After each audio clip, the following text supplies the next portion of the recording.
Bonsoir, bienvenue sur Radio Sensation, c'est l'heure du MAC Normandie. 10 minutes pour en savoir un peu plus sur la vie des associations du territoire. Avec nous ce soir, Jean-Luc Montagioni, président de l'association Les Amis de Bernay. Bonsoir Jean-Luc. Bonsoir.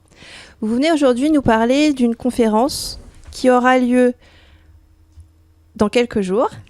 Oui, le 11 décembre.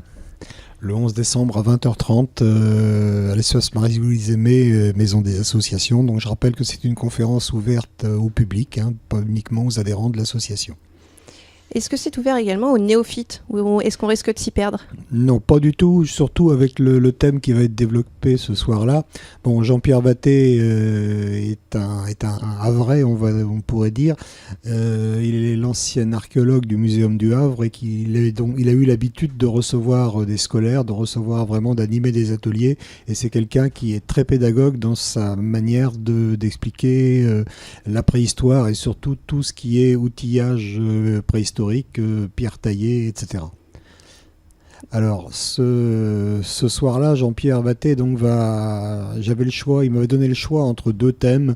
Le thème d'une préhistoire dans la Normandie, entre la Seine et puis le Cotentin, un thème assez banal, je dirais, et puis plein d'informations certainement très denses, très riches et intéressantes, mais que le public a tendance à oublier, risque d'oublier dès qu'il a quitté la salle de conférence. Là, il a développé un autre axe, c'est plutôt l'histoire de la recherche en préhistoire. C'est-à-dire l'exemple du Havre est assez significatif de tous les errements, de toutes les avancées, de tous les reculs, au niveau de la préhistoire sur le 19e et le 20e siècle au Havre. Donc, en parlant de certains exemples, paraît-il assez cocasses sur des découvertes sensationnelles qui ne s'avéraient ne même pas être des sites préhistoriques qui ont pu avoir lieu sur la plage du Havre, entre autres, et puis dans tout ce qui est le site actuel de la ville du Havre. C'est un peu une remise en question des découvertes des chercheurs ou plutôt de leur façon de travailler ? Alors c'est un exemple de leur nécessité de se remettre en question en permanence. Donc là, j'ai préféré donc ce thème-là, puisque tout ce qu'on a appris, pas tout, mais une grande partie de ce qu'on a appris à l'école, au collège, depuis a été remis en cause. Le temps que les manuels scolaires sont imprimés, il y a un certain nombre de notions en préhistoire qui sont très vite remises en cause. Bon, par exemple, le musée de Tautavel, que j'ai eu l'occasion de visiter dans le sud de la France, il y a des essais de reconstitution avec des campements et avec des petits panneaux d'avertissement en disant que depuis, si les concepteurs du musée avaient besoin de présenter cette scène-là, elle ne serait pas présentée de la même manière.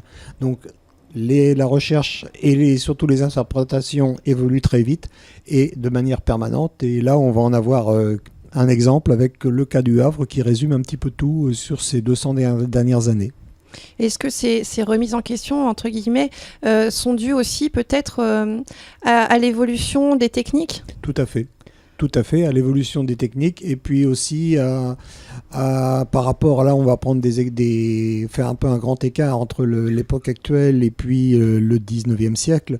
Au 19e siècle, il pouvait y avoir un érudit qui avait l'impression de faire une découverte qui ne se remettait pas forcément en cause, qui voyait la notoriété qu'il allait acquérir en publiant dans une revue spécialisée ou auprès d'un bulletin d'une société savante, et qui s'arrêtait là et qui était très fier d'avoir son nom imprimé, et puis qui n'allait pas chercher plus loin au niveau de la remise en cause. Et puis bon, ça on en est aujourd'hui assez loin, mais les chercheurs d'aujourd'hui sont nécessairement plus honnêtes. Bon, ils ont toute la communauté scientifique en même temps qui juge presque en temps réel leur travail, et bon, ça les oblige forcément à une certaine prudence, une certaine honnêteté, et puis c'est l'occasion aussi pour le public, comme je disais, davantage de dire aujourd'hui on sait ceci ou cela de la préhistoire en Normandie, plutôt de baigner un peu dans la problématique de ces préhistoriens qui sont obligés de se remettre en cause. Et alors naturellement, Jean-Pierre Vatté, s'il y a des questions qui vont porter précisément sur les dernières interprétations de la la préhistoire en Normandie, il y répondra. Il y répondra parce que même s'il est à la retraite, il est encore responsable d'opération, il se documente énormément, il publie toujours et puis il intervient aussi beaucoup en conférences publiques parce qu'il est très attaché à la vulgarisation. Donc ça reste aussi un passionné. Ah, ça reste tout à fait un passionné, ça, il n'y a aucun problème. Donc, alors, il est, je crois, encore vice-président d'une autre association dont laquelle je suis administrateur aussi, parce qu'on trouve toujours plus ou moins les mêmes dans ces associations-là. Une association qui s'appelle le Centre de recherche archéologique de Centre de je crois qu'on va la refaire, c'est là, le Centre de recherche historique de Normandie, parce que avec la fusion des Normandies, le sigle est resté le même, mais la définition est devenue différente. Donc, il intervient au titre du Centre de recherche historique de Normandie, et donc au sein de cette association, il y a des conférences, il y a des publications et il y a tous les ans un stage. Alors ce qu'on appelle un stage, c'est-à-dire une semaine dans un coin de France. Cette année, c'était dans le Gers. Un stage d'une semaine qui a lieu au mois de juin. Et là, tous les nouveaux arrivants qui participent au stage sont vraiment surpris de la manière dont il accueille les néophytes avec bienveillance et avec pédagogie pour vraiment faire partager sa passion. Et vous, Jean-Luc Contagioni, depuis quand êtes-vous passionné d'histoire et de préhistoire peut-être ? Alors, de préhistoire, non. La préhistoire, ça reste un domaine assez difficile. D'histoire, oui. Moi, c'est depuis mon enfance, parce que j'avais un grand-père qui était instituteur, qui avait été instituteur, et qui avait fait des recherches en histoire locale sur la région depuis les années 20, on peut dire. Donc, il avait publié quelques petites monographies. Il a publié dans le bulletin des Amis de Bernay, et puis il m'a communiqué ce virus. Donc, moi, j'ai 60 ans aujourd'hui. C'est depuis les années de l'école primaire. Donc c'est comme ça que vous êtes arrivé à être président de cette association. C'est comme ça, disons qu'il y a eu tout un cheminement qui m'y a amené. Je pensais pas que ça arriverait comme ça au départ. Bon, il y a eu des circonstances ont fait que je devenais celui qui pouvait le plus naturellement devenir président par rapport à l'équipe qui était en place. Mais... Est-ce qu'on peut rappeler un petit peu ce que sont les Amis de Bernay ? Alors, les Amis de Bernay ont été fondés en 1967 dans un contexte qui n'était pas du tout favorable au patrimoine à Bernay. On va rappeler que le maire de l'époque voulait beaucoup démolir, il avait commencé d'ailleurs. Et puis, il y a eu de lourdes menaces qui ont pesé sur l'hôtel de la Gabelle, qu'à la radio on connaît bien, dans les années 70, qui a été sauvé dans les années 60, pardon. Cet hôtel a été sauvé in extremis.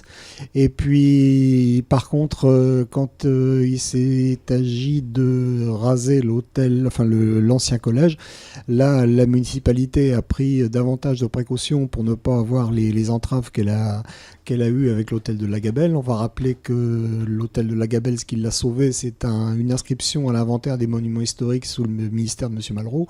Et l'ancien collège, il a été démoli en 1967-68. Et là, ça a été vraiment un déclic. Il y a une association qui s'est fondée pour défendre le patrimoine de Bernay. Alors après, on a beaucoup évolué dans l'animation culturelle comme les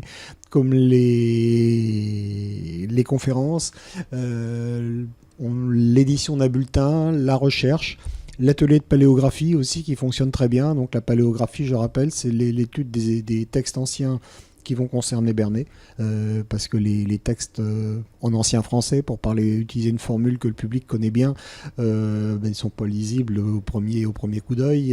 Il y a les écritures, il y a les abréviations, il y a un certain nombre de choses comme ça qu'il faut maîtriser, que l'on apprend à maîtriser. Et donc il y a un atelier qui se réunit tous les mardis après-midi pour étudier des textes anciens et les transcrire. Je vous remercie beaucoup, Jean-Luc. On rappelle la conférence qui aura lieu le mardi 11 décembre 2018 à 20h30 à la Maison des Associations 8 rue Jacques-Philippe Bréant, avec une entrée gratuite. Ce n'est pas réservé aux adhérents, c'est bien ça ? C'est bien ça. Donc en présence de Jean-Pierre Watté, avec pour titre « La recherche en préhistoire, recul et avancée ». Merci de m'avoir reçu les Amis de Bernay. Merci beaucoup, à bientôt. Retrouvez ce mag en podcast audio et vidéo sur notre site radiosensation.fr.